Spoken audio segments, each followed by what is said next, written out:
So now that I've explained to you the 7 levels of development, how do we use this in our case taking? Or how do they help us in our case taking?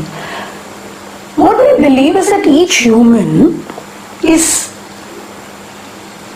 in a way stuck or in a way residing in one level of development. Some humans could be in the first level of development, some could be in the second, some could be in the third, fourth.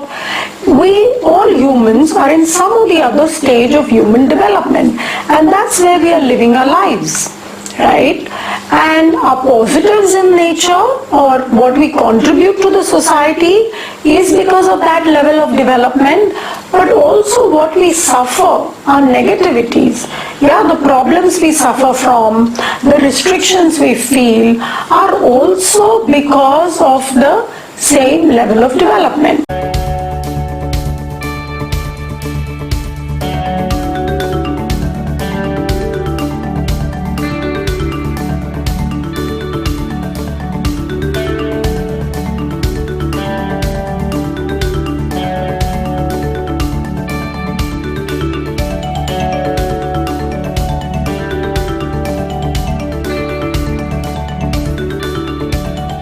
Violence, the way they describe as well, can be very strong in cats, and they are loners, and they are able to get things done alone, and that's where the birds kind of move away. For example, the birds that come very close to the cats are especially the raptors, and commitment and companionship, or committed to your partner, is a strong theme that we have seen in most raptors as well. Here in the cat, you don't see that very strong commitment. In children especially, what we see, especially when they need a cat remedy, is tremendous need for their own space, for their individuality, for their freedom, and a lot of mischief and getting away with exactly what they want. You cannot tame them, is what the mother will always complain to you, that it is very difficult to give him instructions or to tame him, because he just does what he wants to do. And though they may have fear, or they like the group, or they have attachment to the mother, the mother will still clearly tell you that, but he's very independent in his thinking, won't let, he may be very dependent on the mother, and he may be very clingy and may like a lot of, caressing or whatever, but the mother will say, he or she has his own mind. If they don't have that, you can't give a cat remedy.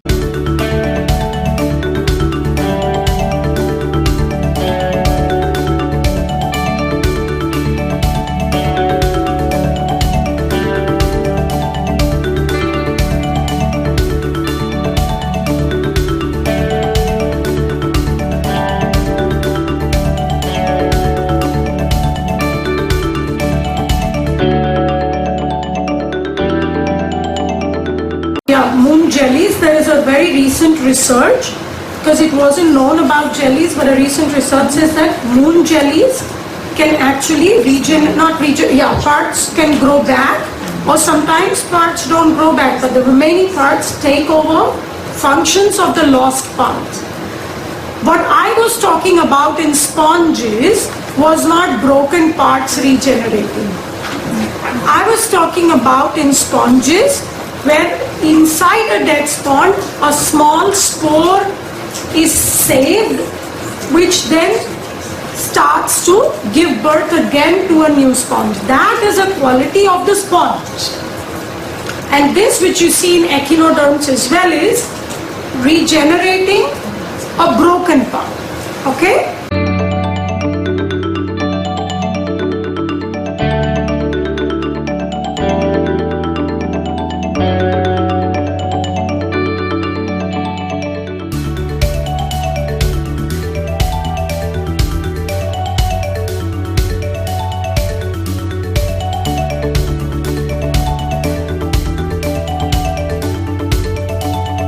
Of fangs are not powerful. When something, you cut it sideways, it's not more powerful, but when you dig in, it's far more painful and powerful. So the mygalomorph fangs are more powerful than the araneomorphs. Now you have to also understand, mygalomorphs don't have webs.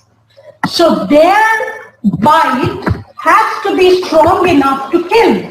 Whereas araneomorphs do not really use their fangs to hold the prey because they have the web to entangle the prey. So their fangs can be less powerful. It's as simple as that. So also when I see mygalomorph cases, their anger and their destruction is so much more intense. When they hit people or when they are little children, in the older ones, also I have seen in older mygale and atrax cases, their anger is so much, or they want to punch and hit, and there's so much of this aggression. In the children, it's very clear. They want to hold on to their opponents. They want to beat them up badly. That's mygalomorph.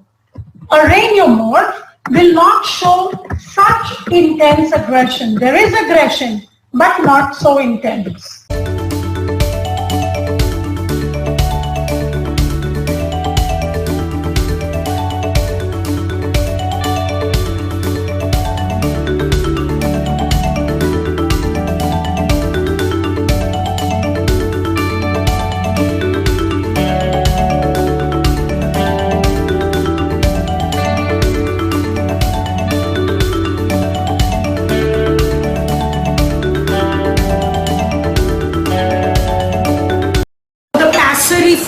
Passeriformis is the zoological name, and you call them songbirds. Okay. The most important thing is for them to feel their identity, their space is completely lost, or they are totally dominated by their dependence on the group. Yeah. They know they want the group, they know they want the people, but they are dominated because people know they are small and they will give in. And you're typically row 3, meaning their issues are related to just their own choices, that little space they want, feeding the family or helping people at work. Very simple demands in life. Are you with me? And love, care, communication, these were the main themes.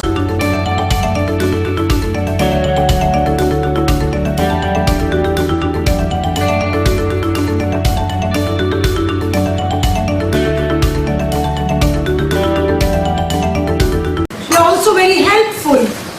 Yeah, that's the other thing which will come in 5th row, spirituality. So they help the community, they do for that, because what they want, it's not just on the outside it may look like compassion, but on the inside they are doing it because they want to be part of it and they want the appreciation back. So I'm saying the same things, and these are one words to describe a whole phenomenon. Yeah? These themes that you see, like perfection or compassion or all of this, these are words which are more objective. I may think you are compassionate, but you may be doing it with a completely different motive. And that's what I'm trying to say, that they're doing it, so you may look at them and on the outside they will look like so giving and so nice and so compassionate and so, sympathetic or whatever. But they are doing it with the feeling, I love to do this, I want to be part of this group, I want appreciation. You see that? When we do things, they're always doing it with a motive.